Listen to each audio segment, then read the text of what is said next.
Good afternoon, Mr. Witness. You may kindly take your seat.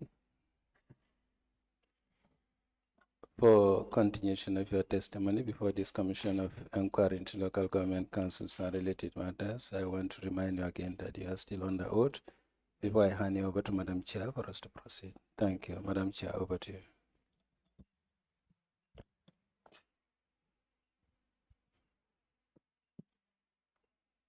Good afternoon, Mayor Bensouda. Good afternoon. You're welcome back. Thank you. Council, you may proceed. Thank you very much, Honorable Chairperson and Commissioners, and everyone present. And we will be proceeding with the issues regarding the trucks, the 19 trucks. Now, you've had a legal opinion Yes. from the Ministry of Justice, correct? Yes. Now, can you guide the Commission as to what the legal opinion was about? I believe after the signing of the contract, Yes. I believe either the council or one of the committees asked the CEO to seek legal opinion. But unfortunately, it was after the fact. It should have been before the fact. Why was that? Why was it after the fact? It must have been the CEO rushed to sign the contract, which we did not think was prudent. All right. Did you seek advice from council's lawyer before sending or requesting for legal opinion from the Minister of Justice after signing the contract? Yes, the council lawyer, I believe, looks at all contracts. The CEO is supposed to send all contracts. Now, was it known to the General Counsel that they should send this? It's prudent to send the draft contract to the Ministry of Justice before signatures were obtained from the parties? I believe the reason it was done was probably raised by the councillors or raised by a committee, because we don't usually send any contracts to the ministry. Now, do you have a copy of the contract? I don't have it. My only copy is with you. Can we please give the witness a copy of the contract?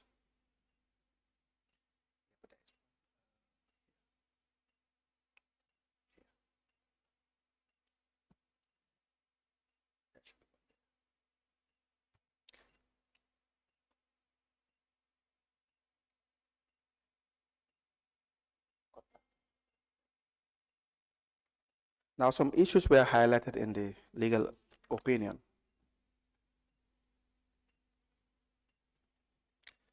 Because the contract requires that a fixed deposit of $4 million is be opened with Ajib Bank. You recall this? Yes. Please go to 1.3.6. Yes. Can you please read that? The council will maintain a fixed deposit account in the books of Ajib Bank Limited with a minimum balance of $4 million. At all times, shortfalls in monthly installments will be recovered from this fixed deposit account and account replenished immediately with no less than the amount of the installment recovered thereof. Okay. Was that done? The 4 million? No, was a fixed deposit account open? I believe it should have been done. It should have been. Yes. But do we know whether it was open? I cannot confirm that. Okay. If you are given time to confirm that, will you be able to confirm that? I can ask the CEO that was there.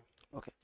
Now, we know that the 4 million instead was paid to Quantum Limited. We have the voucher number 1887.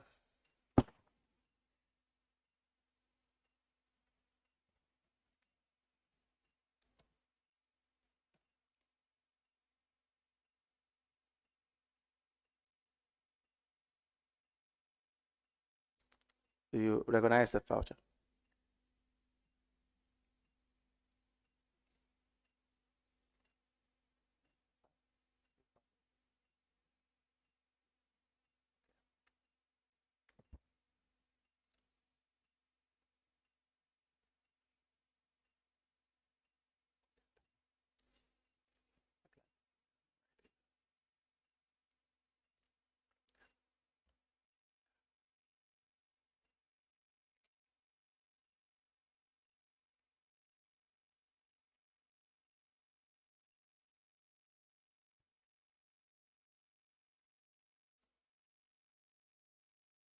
Yes, the voucher says 4 million paid to Quantum Limited, being payment of 19 trucks.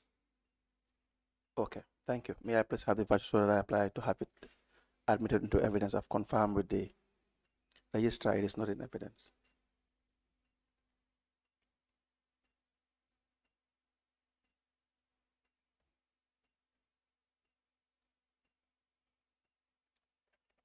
We apply to tender the payment voucher.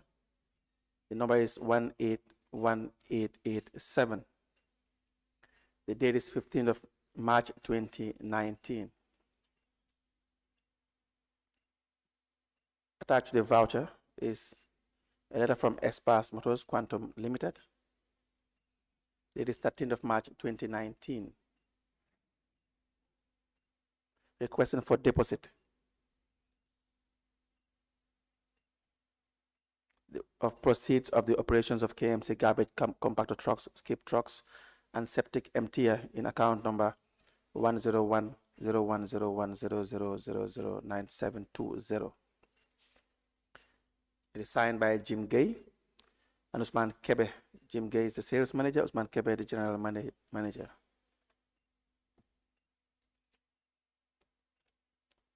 And an award of contract on the 15th of February 2019 from KMC, Carnifing Municipal Council, addressed to the Managing Director, Espas Motors, signed by Jaja Cham.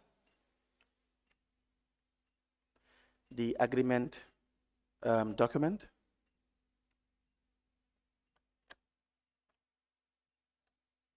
signed by KMC for Jaja Cham, Fatumata S. Saho, the procurement officer, is the witness, and Jim Gay for the sales manager for Espas Motors,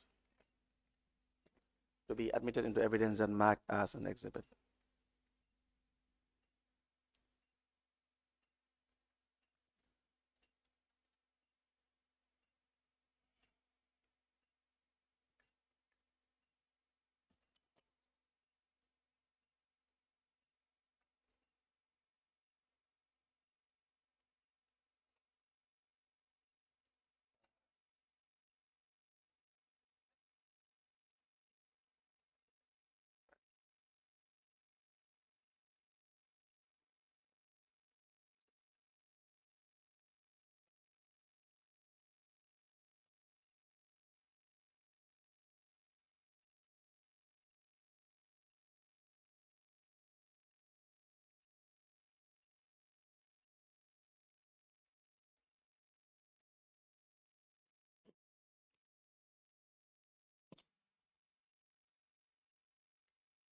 A Carnifing Municipal Council payment voucher dated 15th of March 2019, and the pay is Quantum Net Limited. Transactions were done through Trust Bank, and the amount transferred was $4 million. And the description for the payment is the payment for 19 compact trucks for council as per letter attached. The Quantum Net account details, which is the Arab Gambia Islamic Bank. The account name is Quantum Net, and the account number is provided there too, and the BBAN number. Further attached to this is a letter dated the 13th of March 2019. It is addressed to the CEO of Carnifing Municipal Council. The letter emanated from Quantum Net, Espas Motors, and it is signed by Jim Gay, sales manager, and Usman Kebe, general manager.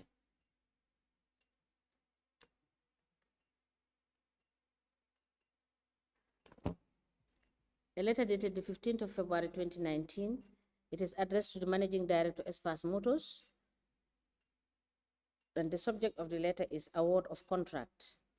It is signed by Jaja Cham, acting CEO, and is copied to the Lord Mayor, and a file copy is retained. Attached to this letter is an agreement between Kanifing Municipal Council and Espas Motors.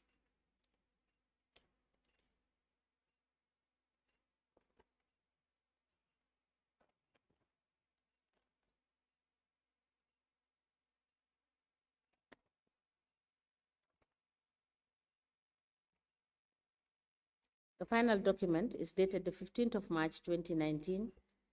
The attention of the managing director is drawn, that is Trust Bank Limited. The letter is from Kanifing Municipal Council, and it has subject interbank transfer.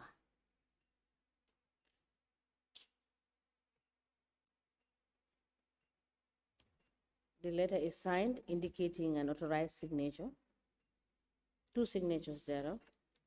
These documents are admitted together as exhibit in evidence, and they are marked as LGC/KMC/TAB/015. As the commission places.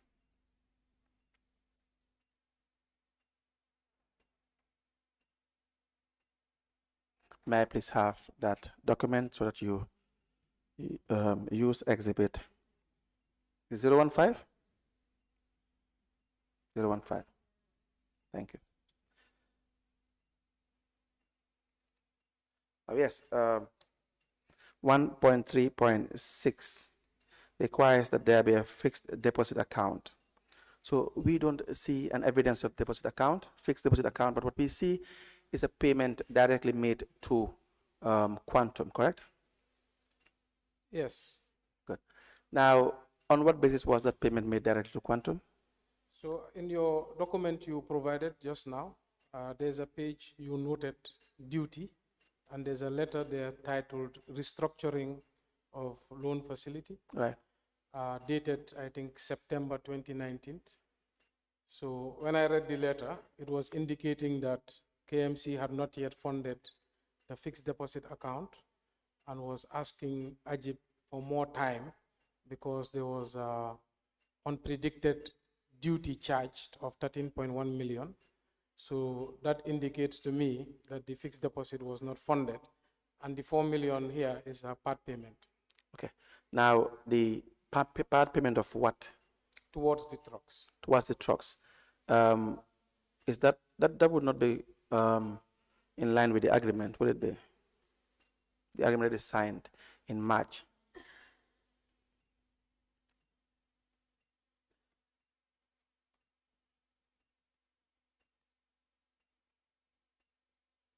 The agreement is signed on 6th March, and the payment is made on 15th March. March. So that And then the payment was made well before the letter was sent. This letter for the facility restructuring is sent on the 17th of September 2019. Yeah, so what I'm saying basically, the numbers 4 million, to me seems like a coincidence. Right. But this 4 million voucher is a payment after the contract is signed. Right. Advance payment towards the purchase of the trucks. Right. So that's why I said it would not be in line with the agreement. So if you look at it, the KMC only demonstrated the position of its position regarding facility restructuring, bringing out issues with respect to financing in September 2019.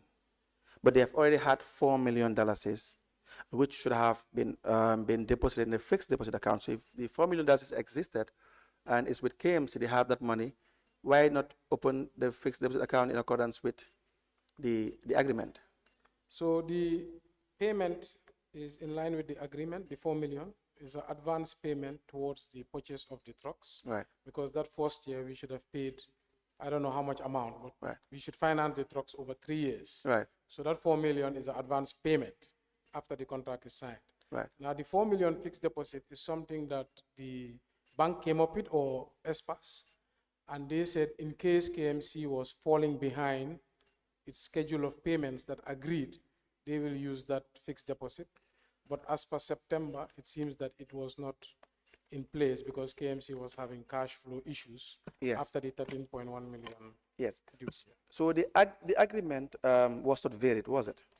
Say it again, sorry. The agreement was not varied at any point. issue, because if I can understand you, you're trying to establish the fact that the agreement is saying that the fixed deposit of 4 million ought to have been deposited in a council account at Ajib Bank. Right. And you are asking the question, why was it paid to Espas Motors? Yes. Is that the question? Yes. Can we have clarity on the answer to that? Because Yes. I cannot get the answer. I do understand that the 4 million is advance payment. 4 million is supposed to be an advance payment as per what you have agreed in the agreement. But the answer to the question, I cannot get it. Okay, so Why was it not paid as per what is contained in the agreement at the Ajib Bank being a council account maintained at Ajib Bank, which they would have a lien on?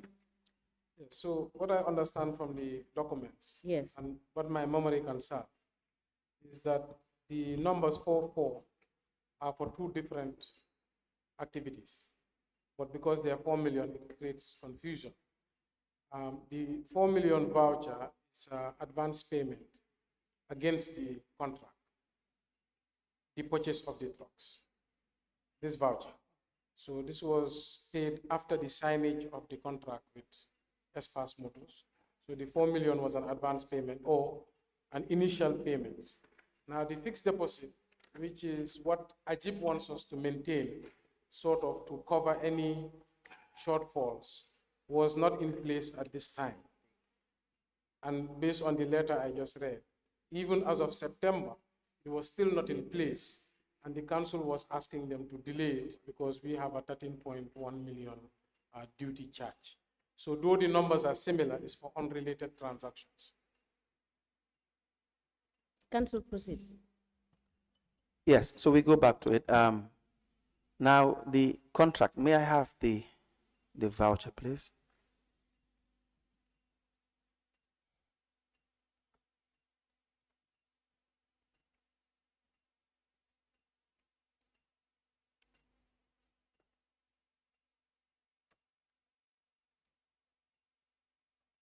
Now let me just go through the contract.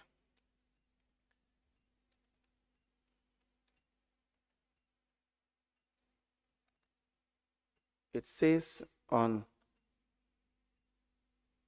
Article 1 that the supplier shall supply the following items: 19 compactor trucks.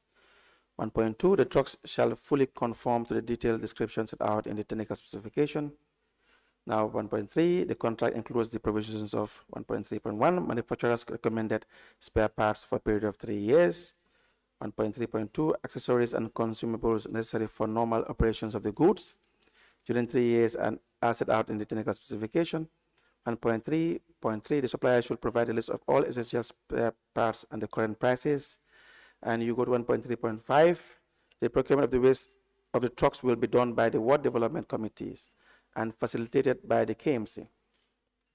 Furthermore, the trucks themselves would serve as guarantors of security to the facility or for Espas, and the trucks would be in joint name of Espas and the WDCs. Now, 1.3.6, Council will maintain a fixed deposit account in the books of Ajib Limited with a minimum balance of $4 million at all times. Shortfalls in monthly installments will be recovered from this fixed deposit.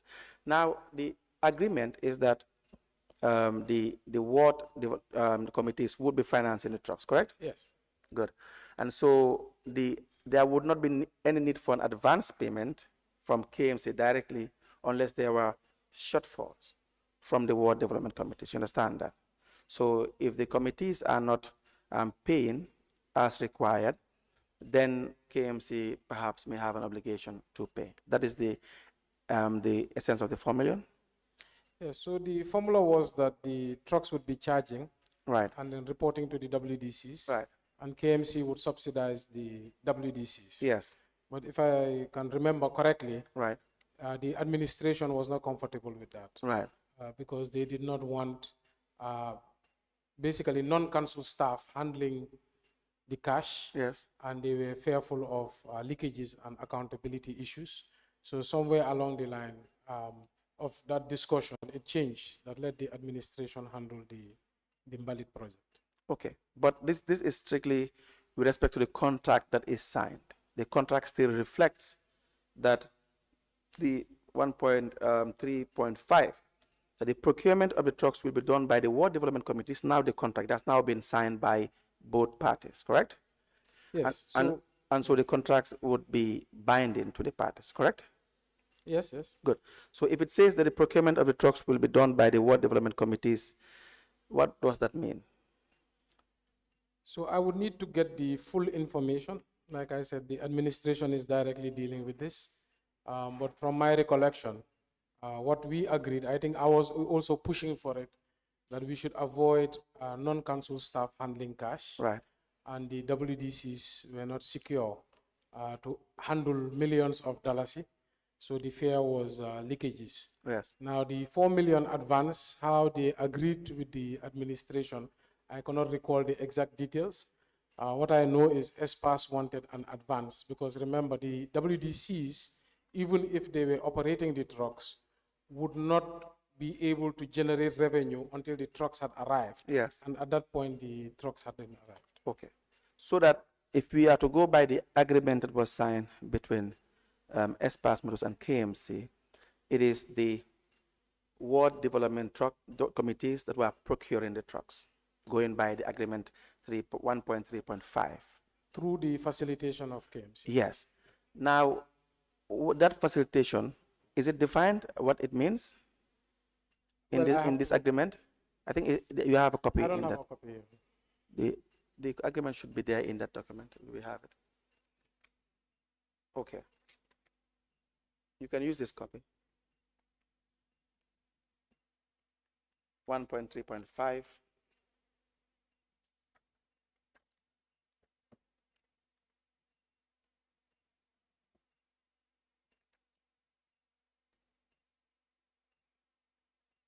Can you please kindly read it aloud? The procurement of the trucks will be done by the Ward Development Committees and facilitated by KMC. Furthermore, the trucks themselves will serve as a guarantor security to the facility or for SPAS, and trucks would be in the joint name of SPAS and the WDCs. Now, what does that mean, that paragraph? Well, the WDCs were the ones to purchase the truck through the facilitation of KMC. Is that what obtained in actual fact? Well, yeah, I guess facilitation is a broad word. I don't know whether the administration at the time were doing an advance payment towards the trucks. Maybe the WDCs would pay back. But what I know is during the period when the agreement was signed to the period when the trucks came, there was raging debates about the preparedness and capacity of WDCs to actually run this service effectively with full accountability. And I remember it was agreed through the Waterways Committee that now let them centralize the operation through the council administration. Right. So what was signed by the parties, KMC and SPAS Motors, to state that WDCs would be procuring the trucks was not in fact the case? Well, like I said, that clause is open for, I guess, discretion. What does facilitate really define? So facilitation is to support the project. It could be financially, it could be operationally. So that would be open for discretion. I think that's why through the feedback through the Ministry of Justice, they found certain loopholes in the contract they felt that should have been looked at before signing. So what facilitate meant to council at the time? To support the process fully and ensure the project was successful, financially, administratively, technically, operationally. So it is vague. It is vague. Good.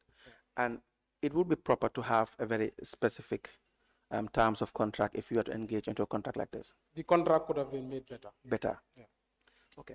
Now I will read the opinion of the Ministry of Justice. Says that this clause is problematic. It requires KMC to maintain a fixed deposit account with a bank designated by the supplier, due to the nature of the fixed deposit accounts, this clause does not state that what will happen with the sum deposited in the account upon completion of the agreement. Further, the agreement does not specify if the interest accrued in the fixed deposit account will be returned to the council. Now, these are the things that were identified. Yeah. Now, in addition to the things that were identified is what we are discussing now. Because if the SPAS is to agree that the purchasers would be the ward development committees, Yes. then it means that the council has no immediate liability to pay for the trucks, because the ward development committees are the ones to pay for the trucks, and which they agreed to and signed. Yes, so like I said, the idea was charge the residents, recover the money, but then operationally it was problematic. One, SPAS wanted advance payment because they are ordering the trucks. Two, the trucks need to generate a revenue before they are paid back. That was also problematic. So it was a first of its kind. Of course, in hindsight, you think this is where we could have improved, this is where we could have done it better. And like I said, I don't know what initiated us to write to the Ministry of Justice for advice, but you could see we initiated that process. But of course, they said, well, you should have asked us. It would have been better to ask us before you go ahead and sign the contract. But I guess it was part of the learning curve. All right. Yeah. Now, so back to the 4 million. Yes. If it is paid as an advance payment, did the contract agreement feature or provide for any clause for advance payment by council itself? Well, the contract says the amount should be paid within a 3-year period, starting from the contract signage. Okay. So the obligation was on the WDCs, but in KMC, the WDCs and the councils are one and the same. It's just like the government and the ministries. They are arms of the council. But like I said, throughout the discussions, there were second thoughts about what would be the capacity of WDCs to run this. It's a multi-million-dollar project, heavy equipment, deals with a lot of cash. It would need capacity, it would need accountability. So at some point we changed tactics. So this being highlighted would suggest that in practical terms, there was no way that the WDCs could fund this project. When we started looking at the prices and we started looking at what would be the socially acceptable charge, we determined that it would not be possible without the council's support for the WDCs to pull off this project. So that's why subsequently we started budgeting support in the council's budget, subsidies or basically direct from our council funds. Yeah. When was this? I believe it was done throughout the year. I believe there was several moments, but I know for sure 2020 it was inputted in our council budget, the In one 2020. approved by the ministry. 2019, I believe the CEO would remember better, but 2019.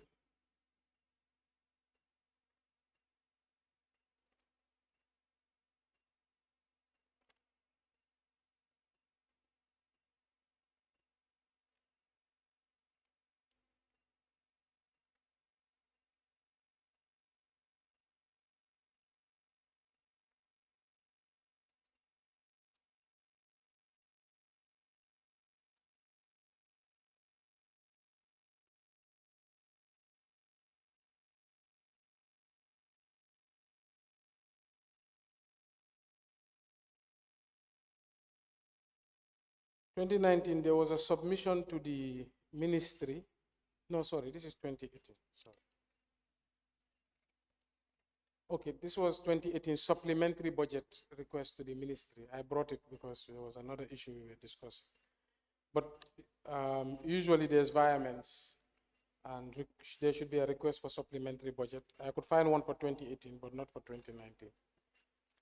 Okay, so it will be correct to say that the council knew or realized that the ward WDCs could not fund this project sometime in 2020. No, sometime in 2019, before the truck kicked off. Because before we went operational, the system had already changed. So council had run the project from the beginning. That was after the trucks were purchased or before the trucks were purchased? I believe some point during the year of 2019. 2019. But before the trucks arrived. The Do- councillors were not happy with it. They wanted to run the trucks themselves. But after the pushback from the administration and my advice, we believe that it would be very risky for them to run the trucks. But all this happened after the contracts were signed. I believe so. Now, which shows that there was no feasibility studies to determine the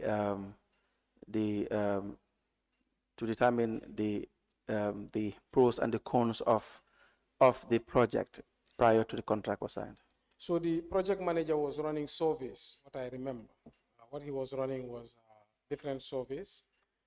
But in terms of, so I have some sheets here about the routes he developed and the potential prices. He was running surveys, but that's why I was trying to get a hold of him to see if he had any project documents. But so far, this is what he has on his email, he said. Okay. So council, before signing the contract, were not presented with a feasibility study to show evidence, at least evidence of the capabilities of the WDCs to fund this project? I believe yesterday I submitted a document that showed projections. Of 59 million a year, but based on the original charges of $100 per household. Yes, which was not tried and tested before. It was not tried because, like I said, the councillors decided after the consultation with their communities, said $100 was too much. Exactly. So it has to come down to $10. Yes, and all this was before the signing of the contract. I think a lot of these things happened after the signing of the contract, waiting for the trucks to come. Okay. Yeah. So would it not be more prudent to have the proper feasibility studies done before the contract is signed? So it would have been best in hindsight to have feasibility study, to have a consultant, etc. But I believe there was a project manager, so a lot of these things usually cost a lot of money to get off the ground. But in hindsight, like generally with everything, I think a lot could have been done better. But I think for the most part, it was successful. Right. Now, Espas Motors. Did the council approach Ajib Bank first in trying to secure a loan so as to engage in this project or not? That would be the administration. But I think before we even engaged in the project, there was a lot of consultations with different potential partners to determine willingness and feasibility before we went on tender. How many partners? I can remember the car vendors were asked if they had compactor trucks, but I'm not sure of the banks. Okay, so because the evidence we see is that I think we have interviewed Samba Faye. Samba Faye was the employee for Ajib Bank, liaison the account officer for KMC, and he had said that they had KMC tried to approach Ajib Bank, and Ajib had thought that they would not give a loan of that amount because the project would not be feasible.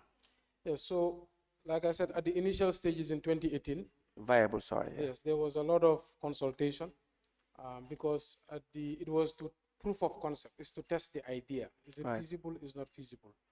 So one was, can we approach our sister councils? So this can be a Greater Banjul area project. The other was, can we do hire purchase? Can we lease? Can we hire finance? Can we approach financiers? Can we approach vendors? So I think there was a lot of, like in the local language, lambato, to know whether this is feasible or not. Okay. Now, Espas Motors were able to have an agreement with KMC. Were they funding the project through pre-financing? So when we tendered, I believe, based on my memory, there was two respondents. I think there was TK Motors and I think there was Espas. But I think Espas's advantage is their group owns a bank, which is Ajib. So they were in a position to do what the council was in a position to engage on, which is pre-financing, because we don't want to take the loan. We don't have any collateral to give them. We cannot guarantee them. We cannot get them government guarantees. So who would be able to take the risk? And they were the only ones in that position. Okay. Now, Espas Motors got the financing from Ajib Bank. And then KMC, is there any contract that exists between KMC and Ajib Bank? I believe Ajib has been a banker for KMC even before we have arrived. Right. And we were told before we had arrived, they had once loaned KMC for some market development or something. So they were already a partner of KMC separate from Espas. Yes. So for this agreement, is there any agreement that you have, KMC, with Ajib Bank in relation to the trucks? Direct agreement with? Not to my knowledge. Okay. Now, so that the liability or the obligation is between two Espas Motors. Yes, so the agreement is as KMC pays more, the trucks would be transferred to KMC's name, and what we don't pay will still remain in Espas's name. With Espas's name. If there's any default, then we look at what money was spent and we share the trucks. Okay. Why is that stated in the agreement? Do we have that in the I agreement? think it's in one of your clause where it says the trucks will serve as a guarantee. Yes, the truck will serve as a guarantee. Guarantee. Now, what does that mean? So when there's a guarantee and there's a, can I have the contract? Yes. So,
So in 1.3.5, the procurement of the trucks will be done by the WDC and facilitated by KMC. Furthermore, the trucks themselves would serve as a guarantor, security to the facility or for Espas, and the trucks would be in the joint name of Espas and the WDCs.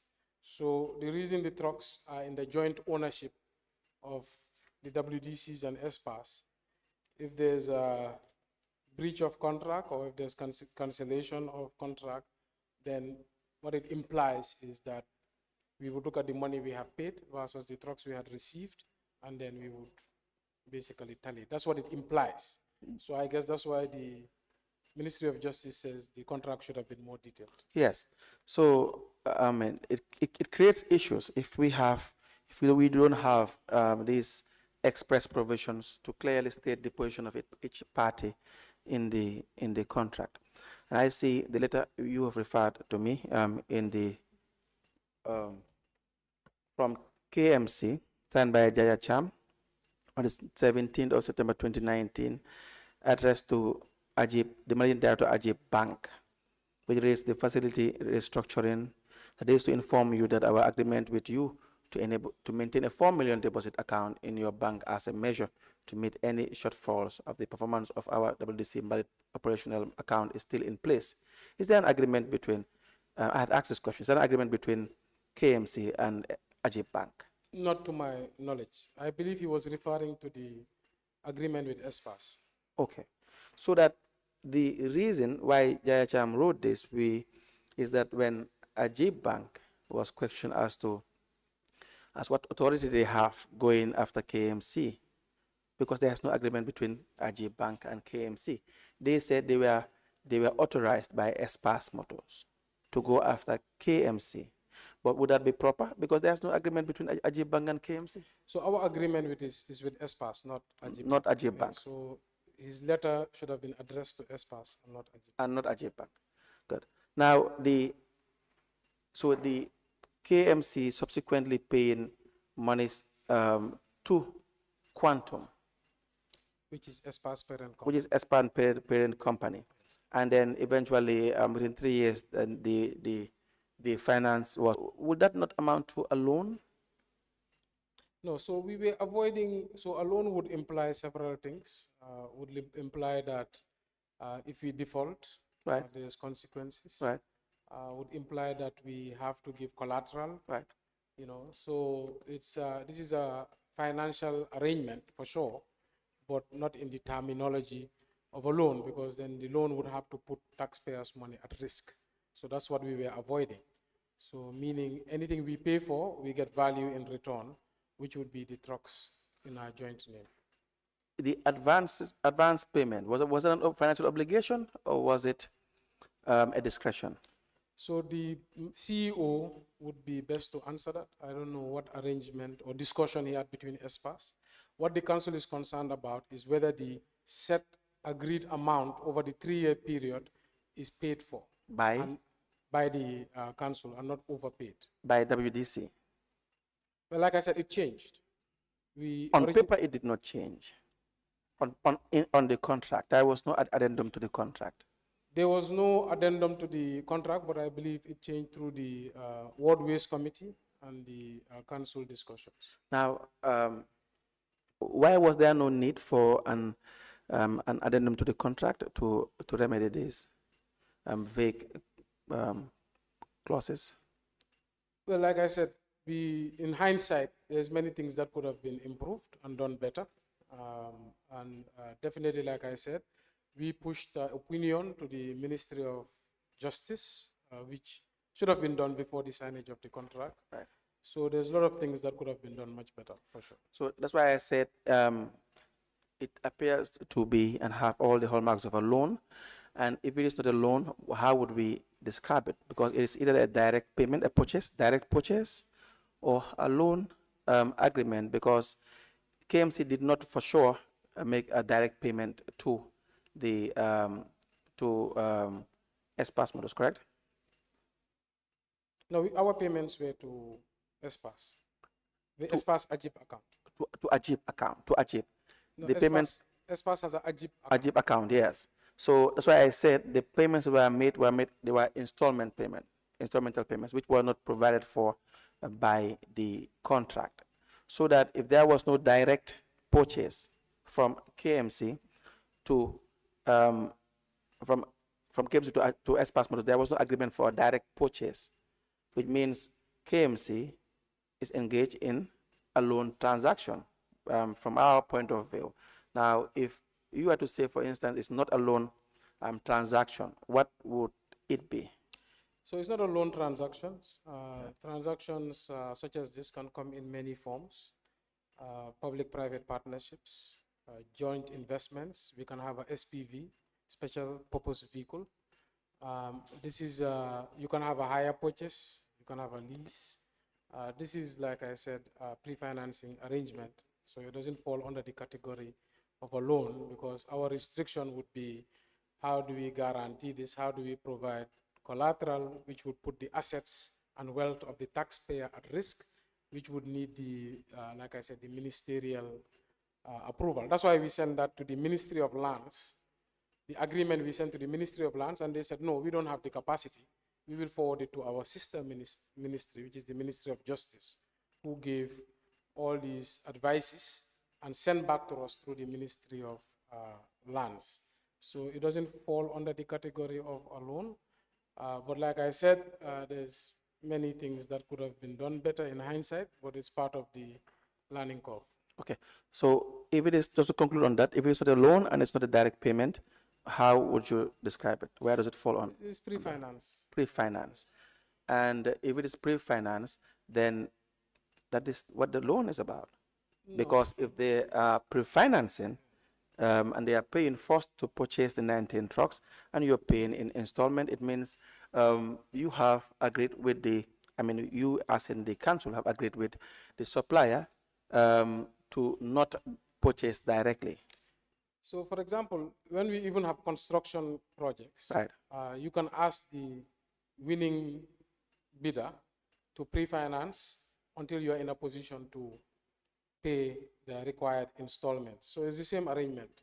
That's why it says, it said 36 equal installments in the contract, but we could not meet that. So we had to wait till the council was, especially at its high tax season, to be able to pay the money. So in many parts, they were very flexible with us. The 36 payment was, the obligation was on WDC, not KMC. Yeah, so like I said, the original idea and the contract, which you rightly said, was about the WDC, but we changed tact. It would have been better to amend the contract, but what we were doing was basically budgeting through our council budget for the purchase of the trucks. That is why when the transfer of ownership was made, it was not made to the WDCs, it was made to KMC. So KMC owns the trucks and not the WDC. Now, let me read further to you what Jaja wrote. Said, however, due to our recent payment of 13.1 million being payment of duty waiver of this said WDC 19 trucks has brought our bank balance significantly down. Now, KMC paid $13.1 million duty For the waiver. duty, yes. Why was that? Well, there was a letter I sent to you, I believe. We wrote a letter to the ministry requesting a duty waiver, which is standard, but they refused. I believe I have their rejection letter here. Yes. But there was a lot of push and pull in the background, which is not administrative, but rather political. But at the end of the day, in their letter dated 3rd October 2019, they said this is from the Ministry of Finance and Economic Affairs. May Bensouda kindly Sure. give the So this is lead a council the letter to check.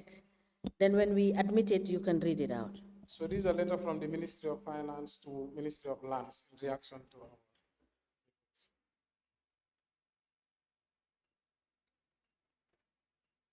We apply to tender the letter from the Ministry of Finance and Economic Affairs, addressed to the Permanent Secretary, Minister of Lands, Regional Government and Religious Affairs. Says application for duty waiver on the 3rd of October 2019 is the date.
A letter dated the 3rd of October 2019. It has reference ADM 245/124/01, part 4 in brackets 21. The letter is addressed to the Permanent Secretary, Ministry for Lands, Regional Government and Religious Affairs. The letter is from the Ministry of Finance and Economic Affairs. It has the caption, application for duty waiver. It is signed by Yamundao C for Permanent Secretary. It is copied to Kanifing Municipal Council and the file copy is retained. This letter is admitted in evidence as an exhibit. It is marked as LGC/KMC/TAB/016. As the commission, please give the witness the letter too. Thank you, Madam Chair. So it's a letter dated 3rd October 2019 from the Ministry of Finance and Economic Affairs to the Permanent Secretary, Ministry of Lands and Regional Government and Religious Affairs, Quadrangle, re-application for duty waiver.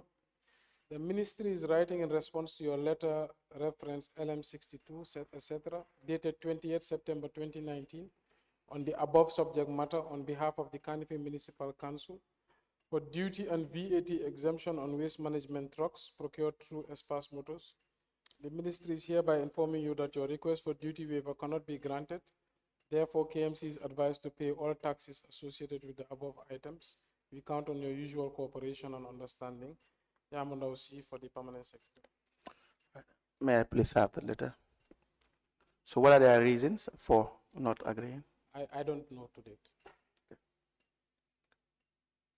And now what was the council's reason for applying for duty waiver?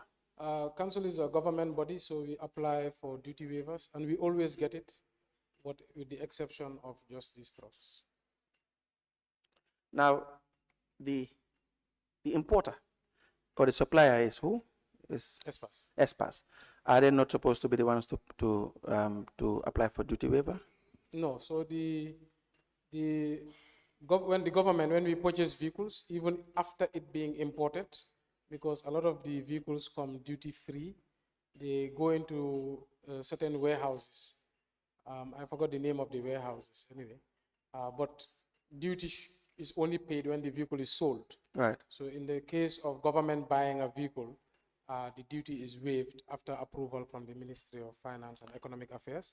And KMC, all our vehicles, all our SUVs have been purchased in the same manner. All right. So, but this is the problem because this was not, I'm not trying to say that they should not have or they should have denied you the duty waiver application. Now, you've had your own experiences with the Ministry of Finance, like you've said, with respect to your application, so you know whether positive or negative, what was the norm. But here, strictly speaking, in relation to contracts, for instance, you have an agreement where even the identification of the parties in the contract is a problem. It's also been outlined by the legal opinion. It says introductory part of the agreement, issues that were highlighted by in the legal opinion, that this part of the agreement does not clearly identify the proper parties to the contract. And the recommendations were Article 1.3.5 of the agreement makes reference to Ward Development Committee who will have joint ownership with Espas Motors over the compactor truck. It is imperative that the Ward Development Committee be a party to the agreement. Thus, the introductory part of the agreement needs to be rewarded. So you see, so the opinion is saying, even though the introductory part which says the parties are KMC and Espas Motors, in the text of the contract, KMC should not have been a party either because of the obligations, or there be a tripartite agreement between KMC, the ward committees, and the Espas Motors. You see that? Well, I can assure you that's not the reason for the rejection of the duty waiver. Like I said, there's a lot that was happening behind the scenes, but the KMC always gets duty waivers on all our procurements of vehicles. Even when we get donated items, we get duty waivers. So it's a standard between KMC and the GRA to get a duty waiver. But in this case, they rejected it. And we had to get our trucks out. So there, No. so there was an expectation that there would be a duty waiver based on previous experiences. Of course, we get duty waivers all the time. But you will also understand that from our point of view, like you said, there may be reasons as to the rejection, but we cannot dwell on that because of the fact that what we do as lawyers is just to look at the documentation and to see as to whether what was supposed to be done was done as out of abundance of caution. So if just because I have approved over the years may not necessarily mean that that will be the case. You understand that? So it was safe to factor that in the contract. So I think the ministry should have been very clear as to what KMC should do to acquire the duty waiver. Even our WDCs always get duty waivers. We have brought 6 fire trucks, 9 ambulances. They all got duty waivers through our WDC of Talinding South. And we never share our contracts with GRA. It's automatic. But like I said, there was a lot of things happening behind the scenes that I don't think is anyway necessary. Okay, so, but you, Let me just find out. Mayor,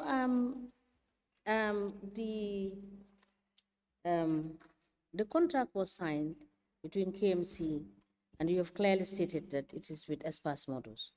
And you have further said that it is a pre-financing facility that was given to you. Now, my question is, did you ascertain whether in this pre-financing facility, whether issues of cost were factored? Because it is not the, I believe that the pre-financing facility came with cost, and it also factored their profits. So where you are purchasing, and there is the 100% certainty that you are paying from taxpayers' money to finance that purchase, did you look into what is the cost element that Espas was going to benefit from this transaction to allow you to ask for duty waiver? Because it just makes sense. If you have to ask for duty waiver, the assumption is that government gives council duty waiver knowing, for example, where you are the one that is procuring, you are not giving it to a company to do, then perhaps you will be entitled as a council to have the duty, because you are taking direct money from your revenue in purchasing items that are beneficial and crucial to the execution of your functions. So therefore, if you seek duty waiver, it should be presumed that government would consider granting that. But where it is a company that is purchasing for you and has factored profit, has factored cost, and all of that element, do you think it's prudent to have requested for duty waiver? Yes, because we have got duty waiver from vehicles we have bought from Espas. From Espas? Yes, in the same financing model. We even bought trucks through our CAP project, Espas, and we got duty waivers. The only time we never got duty waivers is in this specific transaction. But vehicles we've bought No, so now I am asking you as a head of institution and somebody that has managed, that is managing KMC. Yes. Do you think it is correct? Finance can give you the duty waiver, but will it be correct in your assumption for them to have done that when it is a profit-oriented entity that is selling you this and making profit out of it, and you are paying the same, using the taxpayers' money to pay to this company who is making profit? So all the procurements we contract, somebody is making profit. Even with government, everything they buy, somebody is making profit. The issue is not about the profit of the vendor. The issue is that taxpayers would have to have this burden.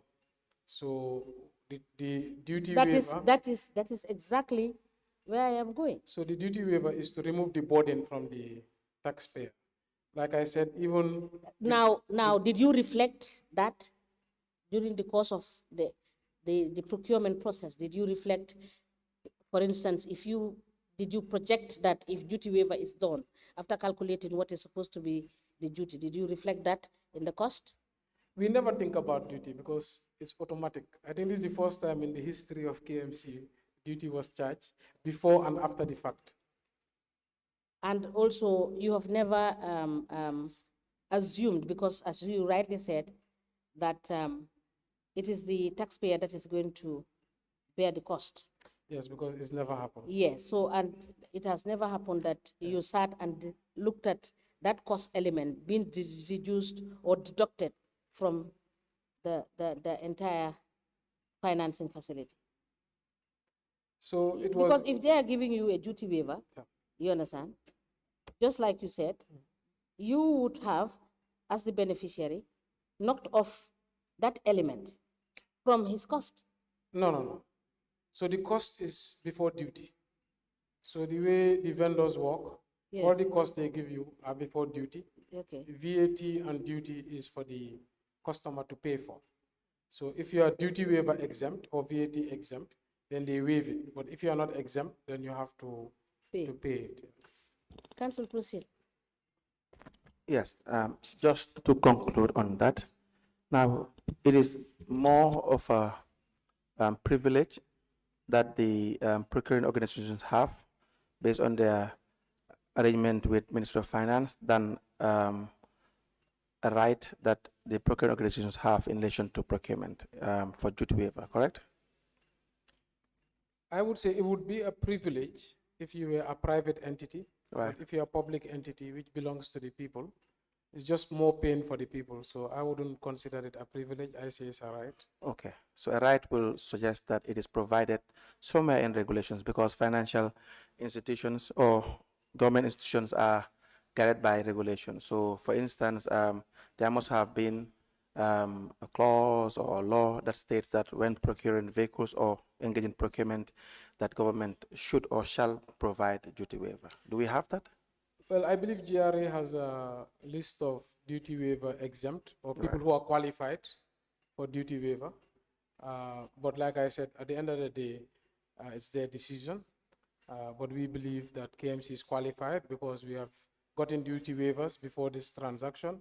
We have gotten duty waivers after this transaction. And even in the same transaction where we bought the same trucks from Espas with the same financing scheme, we got duty waivers. It was only this unique situation. No, I understand that. I understand that. I understand what you're trying to say. My point is, like I said initially, whether Minister of Finance or GRA through Minister of Finance should grant the duty waiver or not. That's not the argument that we have as lawyers or we can make. That's purely between the relationship between KMC and GRA or Ministry of Finance. But my point I'm trying to make is whether the qualification to apply for duty waiver is automatic. That when you say automatic is once you are qualified, duty waiver must be granted. So the question would be whether there is a law that states that once you are qualified, duty waiver must be granted, so that government or through Ministry of Finance and GRA would not be proper if the law provides that they should or they must provide duty waiver and they did not. I think they have their best to us, and the CEO would know better. But from my experience and understanding, they have a list of classified organizations who can qualify for duty waiver, and KMC is one of them. Yeah, qualified to apply for it. That's what I. Yes, yeah, it's to apply for it. Okay. Now the duty waiver as well. Just please give us a clarity on the duty waiver.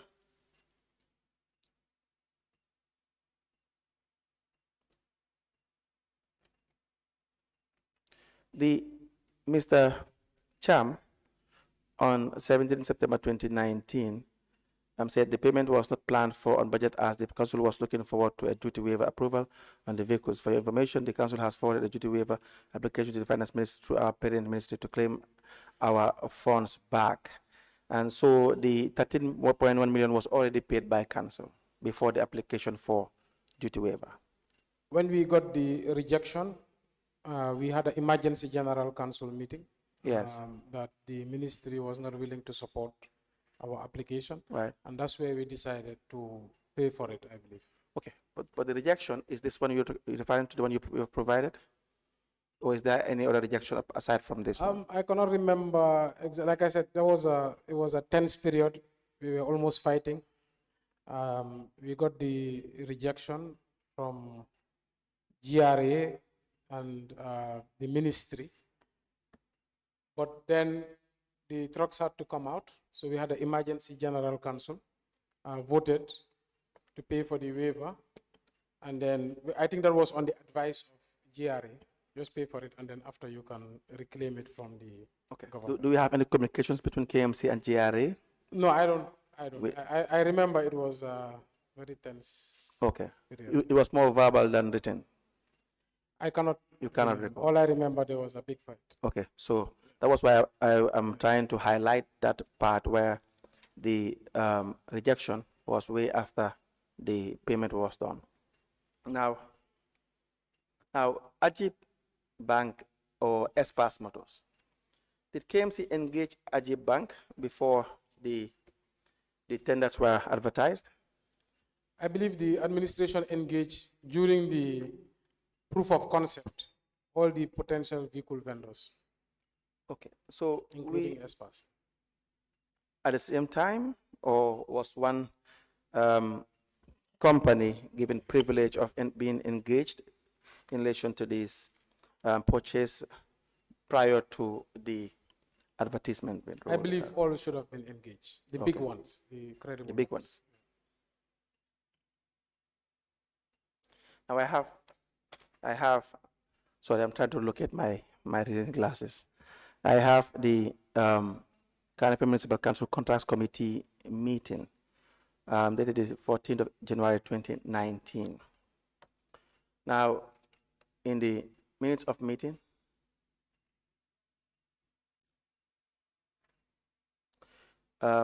we have that fourth paragraph. It reads that the company, the MD explained, that is the MD of ESPAS, explained he knew they could provide, the facility council was looking, but that they could not guarantee, what they could not guarantee was delivery of the trucks within the proposed time frame. As a result, they contacted their supplier to inquire, but the result was delivery of the consignment could not take place in March 2019. The reason being, council wanted brand new customized compactors. Now, he additionally added that they were made to believe that since the compactors were requested by the wards and they will be paying for it, the process may not require GPPA regulations. Thus, they went further to invite the manufacturing company to come on the ground and do a survey so that the compactors would be environmentally friendly and fit for purpose. So we have seen communications like this. Yeah. That showed us that Ajib was ESPAS was engaged.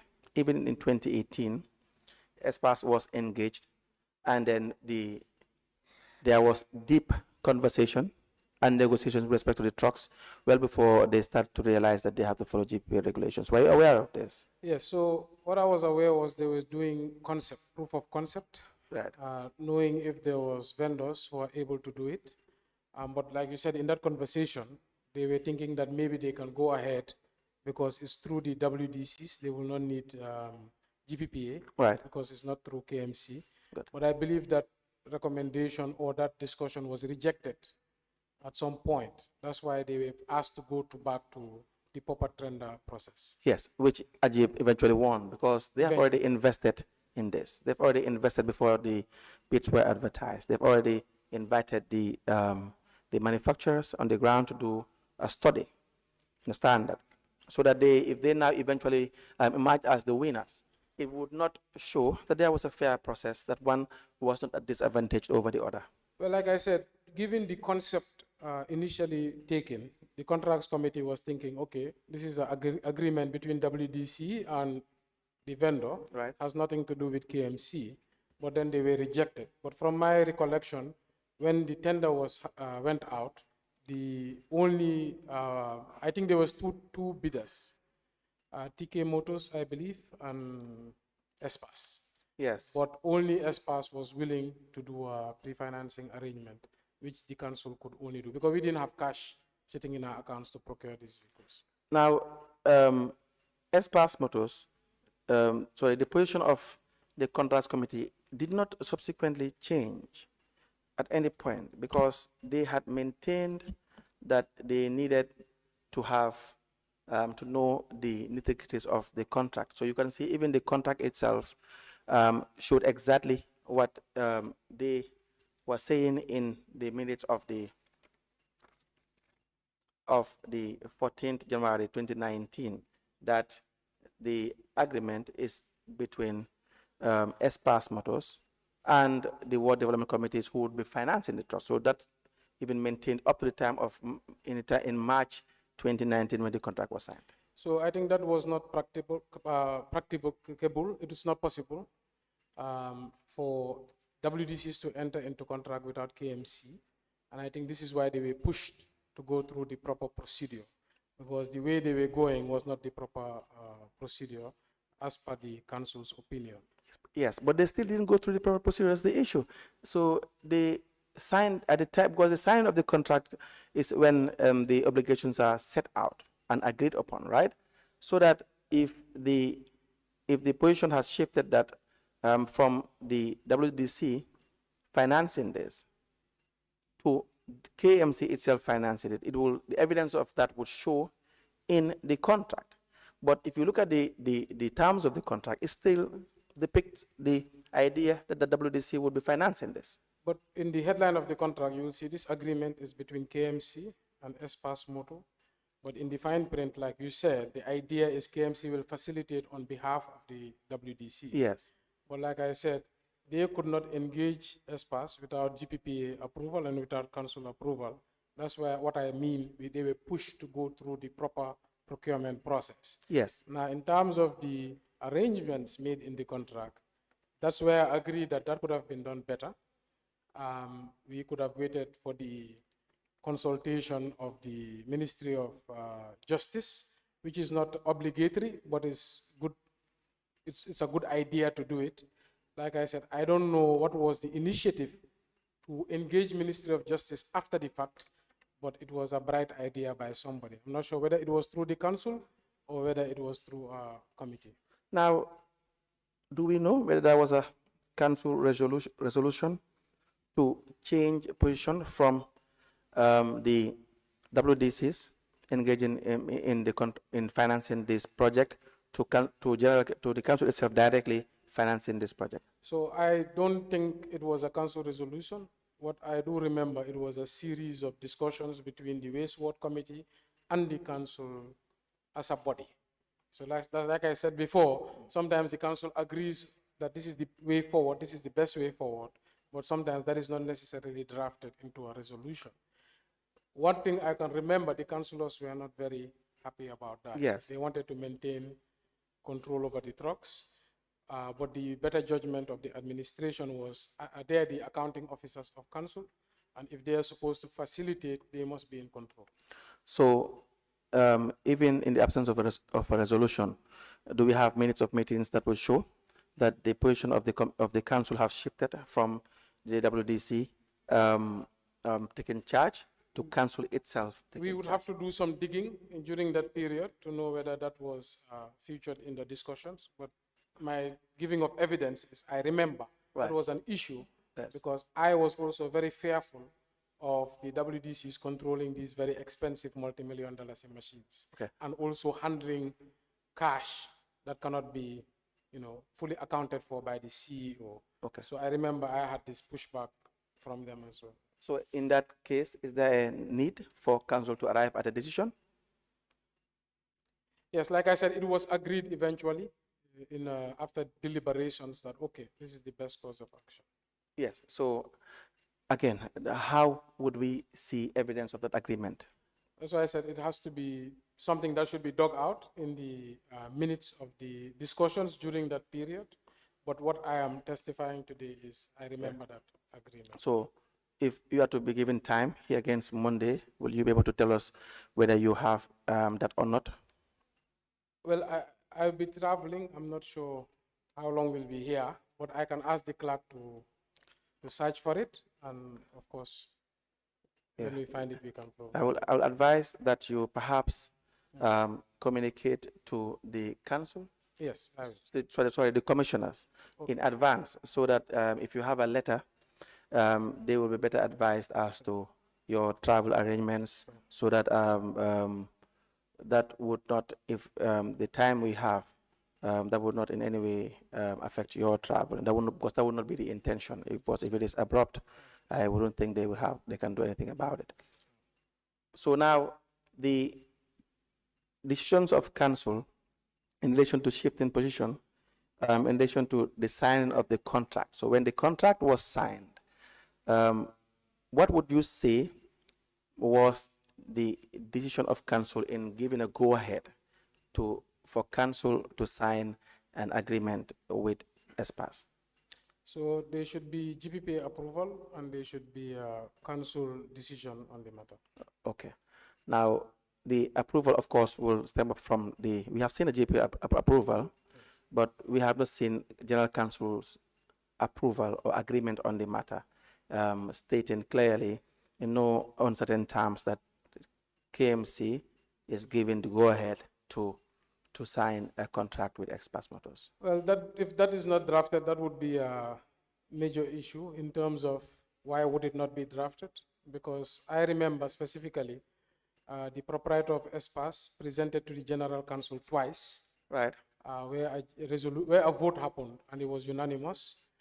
And then there was another discussion with the general body where the councillors would ask specific questions about warranties, guarantees, terrain, build, the quality of the product, and there was a request for discount, and the Espas CEO or the Q Group CEO announced at the General Council that he would give a discount of 10 million for the invalid trucks and a subsequent 1 million for the additional 4 trucks. That all happened in my presence. Yes. Let me show you General Council resolution of the 31st of October 2018.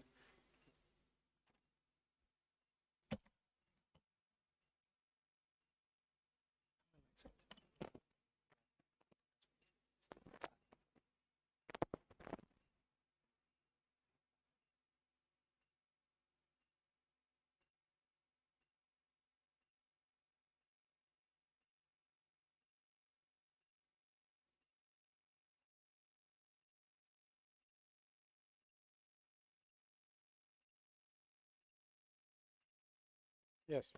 Yes. Can you please read to us the resolution? So 31st October 2018, Resolution 1, whereas members discussed the need to address the problem associated with waste collection and management, whereas members agreed to work with Q Group to ensure the procurement of 19 waste collection vehicles for the 19 wards within the municipality, resolve that the loan agreement with Q Group be effected and council serve as guarantor to 19 wards to ensure the delivery of the vehicles.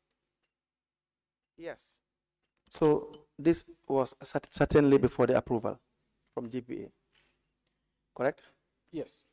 Now, in 2018, this was certainly before the other would be supplies, because it was a restricted tender before they were even contacted. Yep. So in line with what I've said before, initially the idea was how does the WDC work with Espas directly? Yes. Yes. So I think this is the spirit of that resolution in the General Council, Right. where the council is under the impression that they would partner as WDCs with Espas. Right. But the situation evolved. Right. Now, my point is, if as far back as 2018, Espas Motors have already had an edge and an agreement with KMC. For instance, they've already understanding that even, and it is clearly stated in the resolution that the KMC should go ahead and work with Espas in this. And then subsequently in 2019, you have advertisements for bids being rolled out. Would that not defeat the purpose of transparency and fairness in bid processes? So not really. So if I could give you some context, Right. This was the council being 3 months in office, Yes. Not abreast with operations of council. This was when the councillors felt that, okay, now we are going to work with these vendors. Right. And then subsequently, we got advice, I believe, that this is not a good idea. Yes. This would not be by process. Right. You guys have to go through a tender, through your contracts committee. That's when the situation evolved.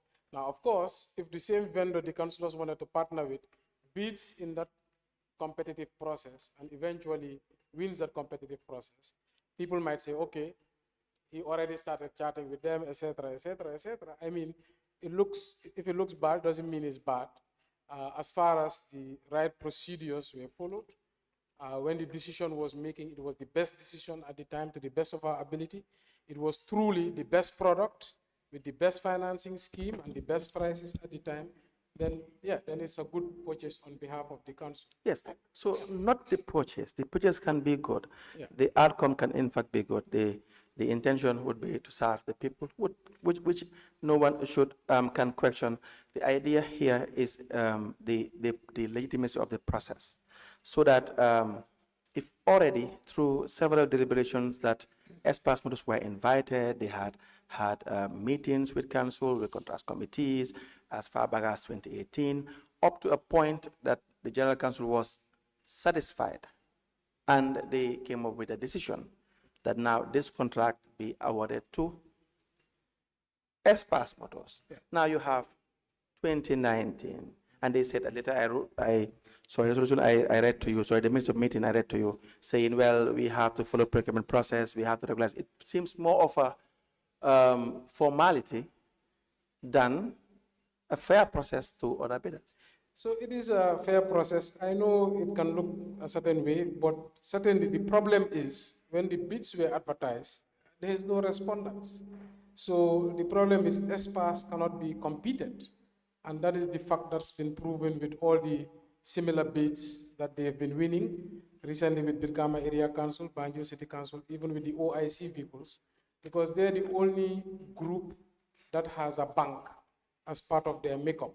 So the problem was lack of choice. I mean, I would support your argument, or your argument may have some sort of credibility if the bids came and there was, let's say, Shebe Madi is also offering similar package, CFO is offering similar package, but I mean, nobody can compete them. That's the challenge. That's the problem. But someone can say that the terms and the requirements would have been carved out to suit the already agreed supplier. Not really. I mean, the biggest problem for us was the ability of the vendor to refinance. Right. I think that was the challenge. We would have liked it even to be longer because council has many priorities, even though waste management is our #1 problem. Right. I think that was the edge for many of us, the ability that, okay, now we can get these working tools without having to shell out $100 million. Now, as at the time the council arrived to a resolution to award the contract, going by that resolution, to Espas Motors, what was the issue with respect to engaging other suppliers at the time, because they were not engaged in this period? Yeah, so this is not a contract. I think this is sort of an agreement to work with them. It could be an MOU, it could be go ahead, I give you the approval to go ahead and start building some sort of partnership.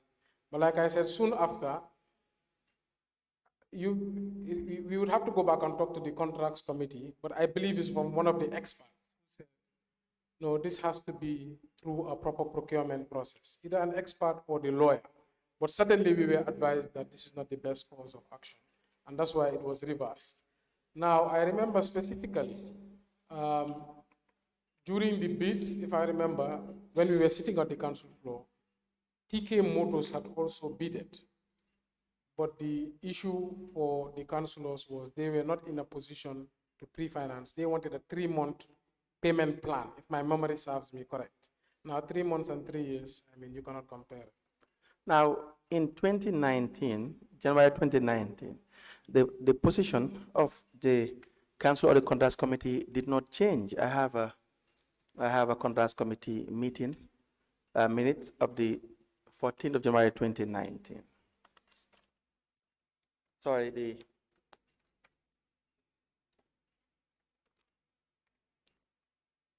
13th of June 2019, where still the question regarding the agreement was discussed. You'll see on page 1.8.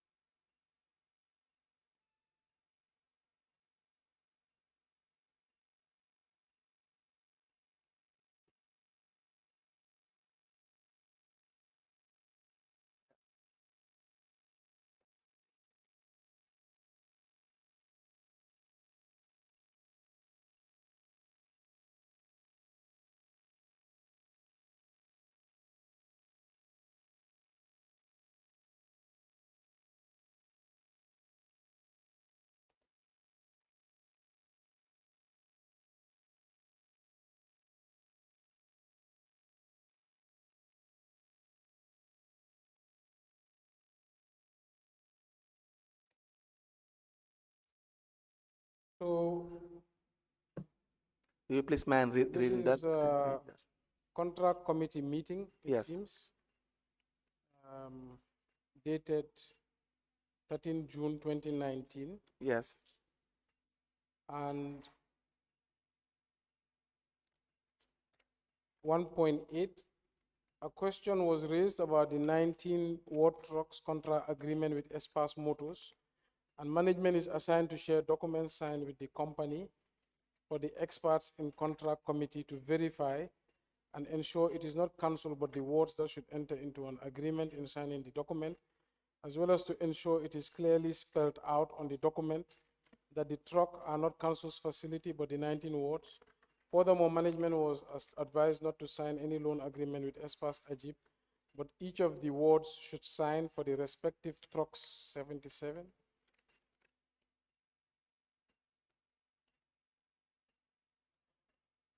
So Jaja signed Jaja is the chairman of the CEO is the chairman of the contracts committee. Yes. And it seems this meeting is already 3 months after the contract he already signed. Yes. So I don't know what they were discussing, but as far as I'm concerned, this was already done and dusted. Exactly. So he's best to answer what they were discussing exactly. Yes. But it makes absolutely no sense to me because we had already signed the contract as it is, and he signed that contract. Yes. So I don't know what he was referring Exactly. to. May I please say those Yeah. minutes? Because, like you said, exactly, if Jaya Champs was is the ones who signed the contract in March 2019, and is still stating that there were concerns still regarding the agreement. By some of the contract committee members. Committee members. And let me read it again, which says that the question was raised.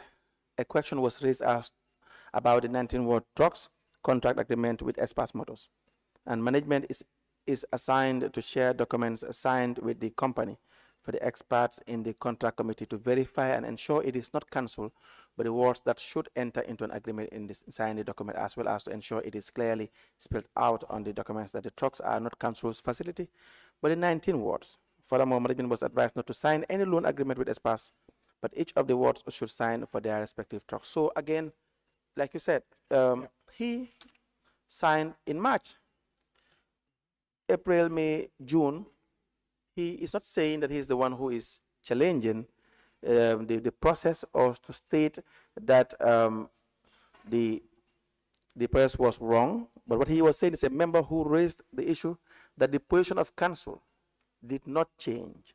And so that if council is to go ahead and sign a contract in March, that would, in the opinion of the member, or the position of the member who raised it, it would have been against the constant position of council or the contracts committee that the council should not sign this agreement. So the discussion in that meeting, like you said, that area, I don't know what the member was actually talking about. Right.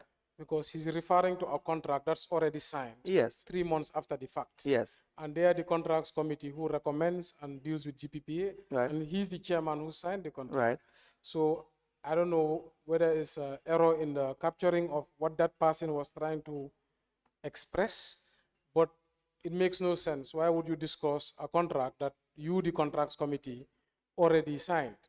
So it makes absolutely no sense. That's why I said maybe it's best for Jaja to try and explain. We will call Jaja tomorrow. Yes, but what I was basically referring to was the concept initially was, yes, let's do this through our WDCs. And yes, we would use our WDCs, and that way we can bypass GPPA, etc., all these procurement rules. But along the line, that changed. Right. Also, when we signed the contract, the idea was still let the WDCs operate these trucks. Right. But along the line, that also changed. This Mbalit has always been a consistent push, our tug of war between the wards and the councillors and the administration. But the administration was always saying, we are the accounting officers. You guys don't have capacity. We should be the implementers and not you guys. So when you said, well, how come then that is not featured in the contractual agreement? Yes, those amendments should have been made. Maybe they were brought up, I don't remember. But certainly, in hindsight, many things could have been corrected. So what this tells me in 1.8 is the question I have been asking, and you have said it needs a lot of digging to find out that, for instance, the position of council or a committee would have to change by evidence of agreement, right? You agree with that? The council. The position of a council or a committee, for instance, if a committee holds one position, for that to change or there be a superseding position, there must be evidence of that to say, now we have said earlier at some point that this was the position, now it has changed to this. And the act told us or tells us as to how council changes position is based on voting, right?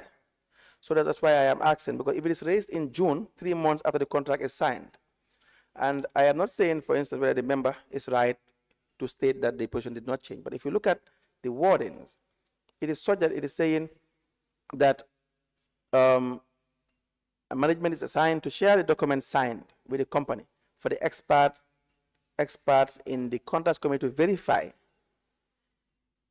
and ensure it is not council but the words that should enter into an agreement in this signing the document, as well as to ensure it is clearly spelled out on the document. So that what he's saying is, or she is saying is, this was the earlier position. We want to verify when we see the contract document that you did not do otherwise. I don't know whether you see my point. Can I read that again? But Good. I believe it is best for the contracts committee chairperson. I'm not part of those meetings, but certainly that discussion is something should have happened before they signed. Right. Because they're the ones who negotiate and sign. So it says, a question was raised about 19 Watt Trucks contract agreement with Espas Motors, and management is assigned to share documents signed with the company for the experts in the contract committee to verify and to ensure it is not council but the wards that should enter into the agreement in signing the document, as well as to ensure it is clearly spelled out in the document that the trucks are not council's facility but the 19 wards. Furthermore, management was advised not to sign any loan agreement with Espas Ajib. So basically, I guess it's an expert who wants to verify what they discussed so I think the chairperson of the contracts committee should answer that, who's the CEO. So maybe he had acted without consulting his experts. So maybe, but that's certainly what is implying. Good. But one thing that is clear is, as per the agreement, the trucks should be in the name of the wards and the Espas Motors, which I believe is in the agreement. And also it should not be a loan agreement, which I believe is not a loan agreement. They just wanted to verify those things because council was very adamant that we cannot take any loans. So why was that? As per the law, we cannot put taxpayers' money at risk. If the project failed, basically we cannot lose out, because in a standard loan, if you take 100 million loan, no matter whether you pay the vendor or not, the bank comes to collect. Okay. Yeah, So, but in this agreement is a pre-finance. What you pay is what you keep. What you don't pay, you don't keep. okay. So if council is to not pay Espas Motors, what happens? Then we would have to sit down with Espas.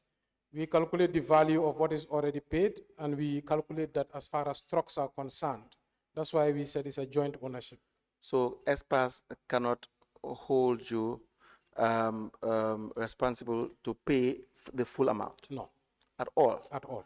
So is that in the contract? That's why, yes, if you look at the contract, it says it should be joint ownership, and the trucks themselves will serve as the collateral. Good.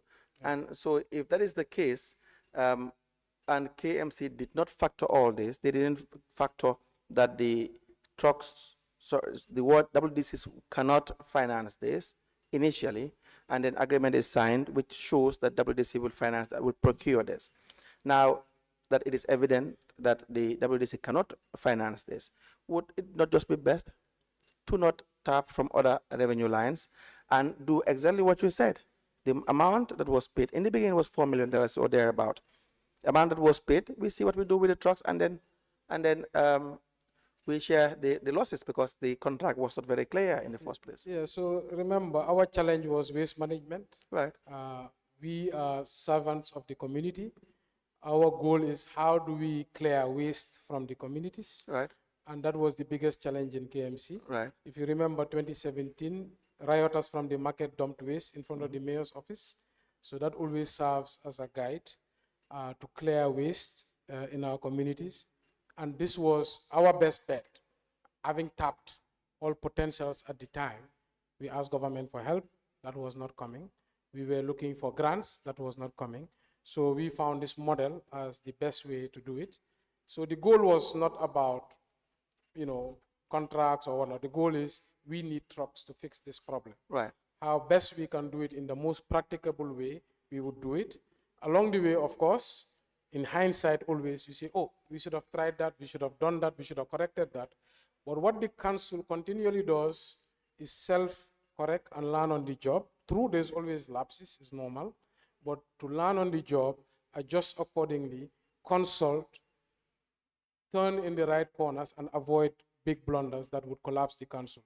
And alhamdulillah, after 3 years, we fully own the trucks, and we collect 70% of waste in the municipality. Yes. It's because you said that you would not go for a loan facility because that would be a risk, a financial risk to council. Yes. But it ended up being a financial risk to council because council still keep on paying. Not really, no. The 4 million you paid first, was it budgeted for? I would have to refer to what budget line they had charged that 4 million and refer to the exact budget at the time. Okay, we have the voucher and the budget for 2019 and the payment voucher.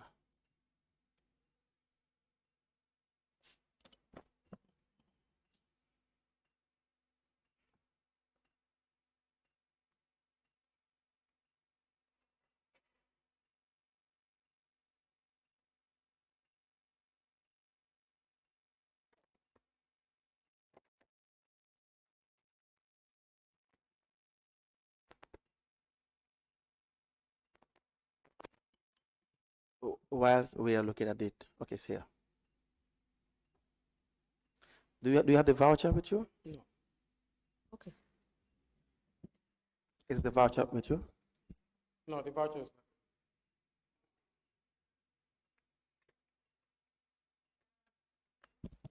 not. Mayor Bensouda, before you proceed on that, what was the total sum paid after the 3 years? Based on my recollection, on the 19 trucks, the contract was $105 million for the 19 trucks. 105 And there was million. Yes. This is what I'm asking is what is the actual payment that was done? Because you just said a few minutes ago that after 3 years, you fully paid Yes. the sum total. 105 million should be the all-inclusive cost. That was what was paid. Yes. Please provide us evidence of payment of this entire 105 million. I believe the CEO has submitted all the vouchers, according to them, all the payment vouchers. Yes, but the reason why I'm asking, we have perused the documents. Okay. We cannot see the entire 105 million. The CEO should be in a position to show. Can you liaise with the CEO and provide us with this? That is Jaja Cham. He's in another area council now. Yes, but you can liaise with him to provide us with this information because it's supposed to be documents in the custody of the council. Well, they said they submitted all their vouchers here because I've been asking for many things. They said they've submitted all the vouchers here. So I think what they should show us is the budget lines they were charging this payment from, because what the council was doing, every year we would introduce a budget line for the trucks. In So just take note and liaise with Mr. Cham to provide evidence of the payment of this 105 million to Espas Motors, whether it's through budget, whether it's through transfers, whether, to put together that information. If he has submitted this, he will contact our accounts department to verify that. Please, because I But think, we have gone through and we cannot do confirmations on this. so I think he's in, because I tried to contact him for other documents, he's in France. So I think him and the director of finance, Sirip Njai, they were the ones making these payments. When I asked them, they said they've submitted everything to the commission. So I think it would be better if we could call them and then they could. Yes, help but us. they are not sitting here. We have asked, and the reason why we are asking is because you are conversant with the transaction of this project. One, two, these were your subordinates. And it's to call them to say, I have been requested to bring these documents to the commission, and please, you know what to do. So we are requesting that you provide us with this I will through try to your ask- staff. I will Yes. try to ask them. Yes, and then the other thing I wanted to add before I get you back to the council is, can you also provide us with the tender documents from the bidders for this? I believe they said they submitted all Yes, those documents. Madam Chair, we have those ones. You have the tender documents? Yes. Thank you for that. Yes, Yes, you you may wanted me to proceed. check the budget line? Chair, do you want to proceed? Yes, proceed, yes. Thank you. Yes, yes, we want to confirm because as we've agreed the last time, looking at the Finance and Audit Act 2004, that payments that are made must be budgeted for, so Yes. that in 2019, when the first 4 million was paid to Quantum, it should have been in the budget for the trucks. So on this payment voucher, they're not referring to any budget line? All right. And well, if you need time, we can give you time. But apparently, the payments that are made, if they are not budgeted for, would not be proper. Yeah, so like I said, I don't know what budget line they use for Yes. this. I would love for Jaja to have to understand what payment line he used for this. But like I've said many a times, I believe the internal audit or national audit, usually they should bring this to the attention of the council, that there's a payment that is made, is unbudgeted, etc., so that the adjustments can be made. But one thing I know, in 2020, the amounts were inserted in our budget. I believe it was 46 million a year. if I Right. remember. Right. So Jaja, by this time, his limit would have been for $500,000, the limit for Jaja as CEO. I would assume he got council approval. Approval. Yes. Then can we wait? Because if there's council's approval, it will, the minutes will show that there was approval from council. If there's council approval, I will find out. But I assume this project was approved by council and the subsequent payments were approved by council. All right. And so does council have authority, do you know, to approve a payment that is not budgeted for? Yes, it's simple. You do supplementary or virement. That process usually happens. And do you know whether virement was done for the 4 million or a supplementary budget? These are all things the finance committee or the chairman of the contracts committee should know very well, but we can always find out. All right, very well. We will give the witness time to find out the 4 million that was paid. At some point, we will come back to the price at some point, but then an additional 8 skip bins were procured. Do you recall this? So there was 2 transactions, one for the Mbalit, the Right. other one was for 4 additional trucks. Right. I believe one of them was a skip truck with Right. eight, I remember 10, but they say 8 skip bins. Yes. You submitted.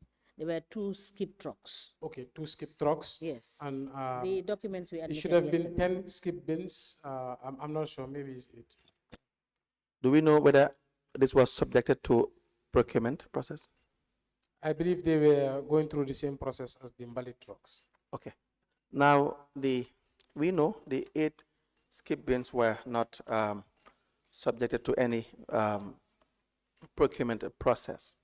Now, in the minutes of meeting, contracts committee minutes of meeting 21st of November 2019, we have confirmed this with even the representatives of AGIP. They didn't take part in any procurement process for this. But 5.0 talks about AOB, any other business. Says the CEO referred.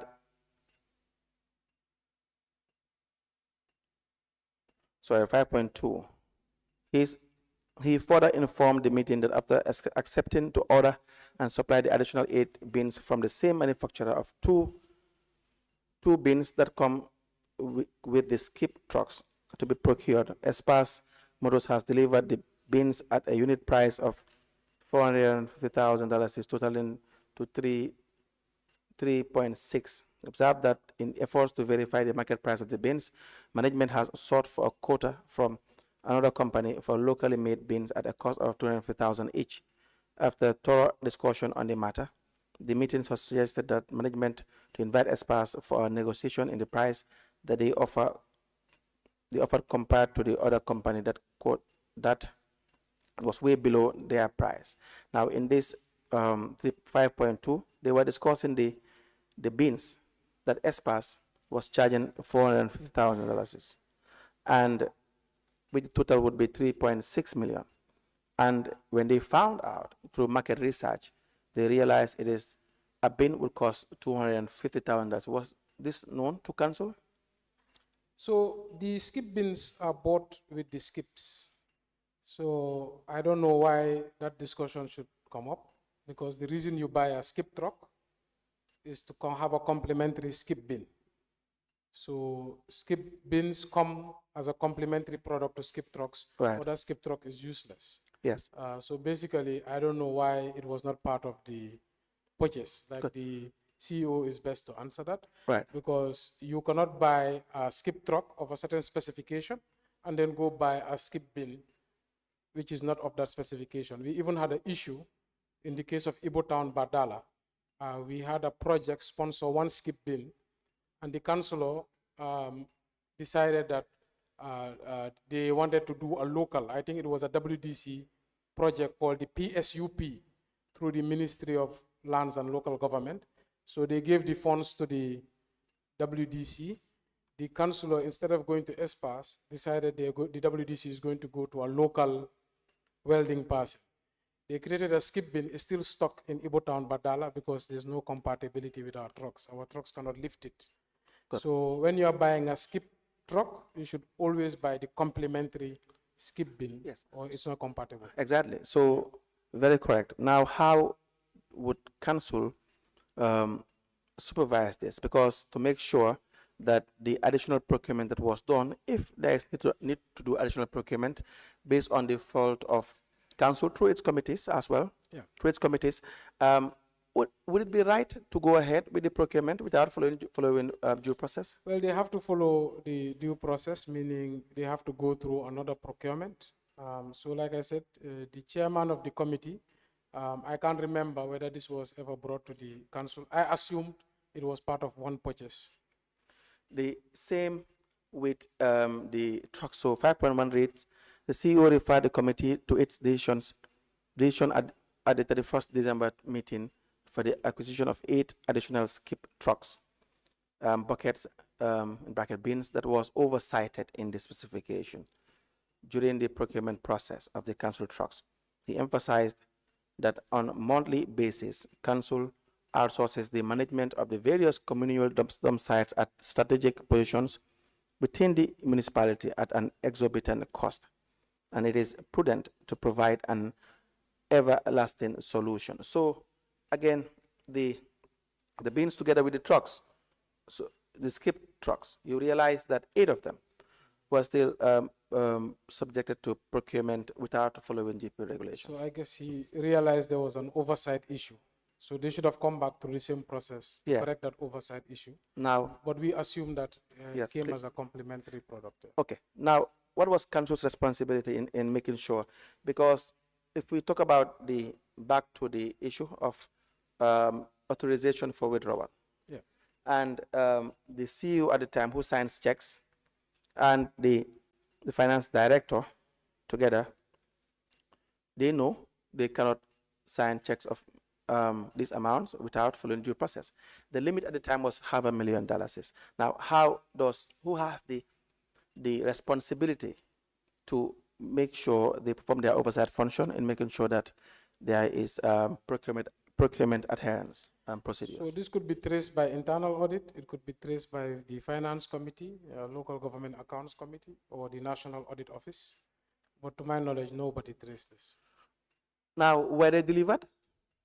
The skip buckets, yeah, with the trucks. Okay.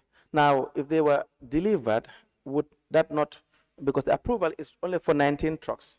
So if they were delivered, should questions not be asked by council to say, well, we never had approval for this. We only had approval for 19 trucks and that's it. And that should be paid for. So to the council's knowledge and to my knowledge, it's a complementary, like I said. You cannot buy skip trucks without Right. skip buckets. So we see them together. It's obvious that these things are coming together. So it's a complementary. It's the only way a skip truck can work is with a skip bucket. But if you have a skip bucket that fits the specification, why purchase it? Say it again. If you have a skip bin, let's say you want to procure 10 trucks, in your case 19 trucks, KMC, but there are already skip bins that are available. Let's assume they were available. Now, you can still buy the trucks without the bins. No. So I think maybe, so in the areas that are termed as communal dumps. Right. So the previous council used to hire a company through Right. one of its councillors. Right. They will place trucks in strategic area. Right. So Bundung Jola Kunda, Boko Zone, Bakau Nene Wali, Bakau K Point, Carnifing South. So these trucks, because they don't have waste collection, these trucks will be parking there all day. Right. So members of the community will bring their trash to these collection points. When the truck is full, it will go to the backwater dump site and come back. But remember, these are just areas that are strategic dump sites, meaning if you don't leave the truck there, the community will turn it into a dump site. When KMC, our KMC came, the practice continued, but not with the old contractor. The management found a new contractor, but it's exorbitantly expensive because these trucks would have to stay in these locations. You can be paying hundreds of thousands of dollars. It doesn't solve the household collection of waste. What it solves is the illegal dumps. Because now if you move these trucks away, people still come and dump. Eventually you will have to hire a shovel loader at $40,000 a day to shovel these waste into another truck. So that can cost you $100,000 for even one dump site. So basically the strategy, the waste management strategy, as per our Director of Services or Department of Services, is the council needs two solutions. One, how do we get rid of illegal dump sites or communal dump sites? And two, how do we collect waste at the household level? So the compactor trucks are brought to collect waste at the household level. The skip trucks are a strategic machinery that can now get rid of these communal dumps. So one skip truck can drop many skip bins. They take it from the annex, drop it at the strategic location. Go back to the annex, pick another one, drop it. When it's full, the attendant will call the truck to come pick it, tip it at the dump site, and bring the skip back. So the skip bin has to be compatible with the skip truck. So they are sold as a complementary product. They cannot be sold separately. However, some local weldermen look at it and say, oh, I can also recreate the skip bin, like in the case of Ibotown Badala. They tried and they failed. When the skip truck goes, it has compatibility issues. It cannot pick the bin. Now KMC has about 30 skip bins and about, I believe, 30 skip bins and 4 skip trucks. When one is full, they pick, they tip, they return. They pick and tip and return. So that is the essence of that skip bin. Okay. Yeah. Now, if you say it is sold as a complementary, Yes. together with the trucks, what would you mean by that? So, what example can I use? So it's a complementary product. Is like a telephone and a SIM card. So you cannot use a telephone without a SIM card. So it's the same. We buy telephones all the time, No, and then they don't give you SIM cards, Mr. Bensouda. well, with technology now, but imagine when you had 3310 without a SIM card, you know. Yes. So This is basically the SIM card to the telephone. It's a complementary. So when you buy it from Africell or QCell and they have their promotions, it comes with a SIM card. Yes, Well, I don't want to I go have to bought. SIM card debate, but You brought it but, up. you know, it's a complementary product. Yes. Basically, they sort of connect. Right. Right. So the challenge now, if you go to a local welder, I mean, we have very good welders, Yes. but they are not using computers. They are not using machines that are welding to precision. Right. So that skip bin in Ibotown, when it lifted it, Right. it couldn't go on the Okay. skip truck. So let me give it a definition the way I understand it. So you are saying you can't have a skip bin without a skip truck without having a skip bin. No. Is that what you meant by complementary? Yes, it's basically useless. Okay, good. And I agree with that. Now to bring it back to procurement issues, right? So you need a skip bin and you need a skip truck. So it's complementary, and that's how it's supposed to work. Because if you have a skip truck and you don't have the bin that fits well with the truck, then there's no point, right? No point.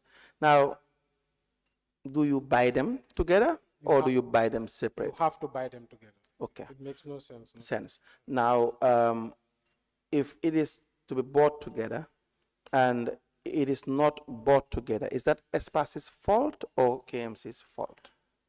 There's definitely a lapse somewhere. Somebody was not paying attention. Somebody Where? was Who? not doing their job. Who was that?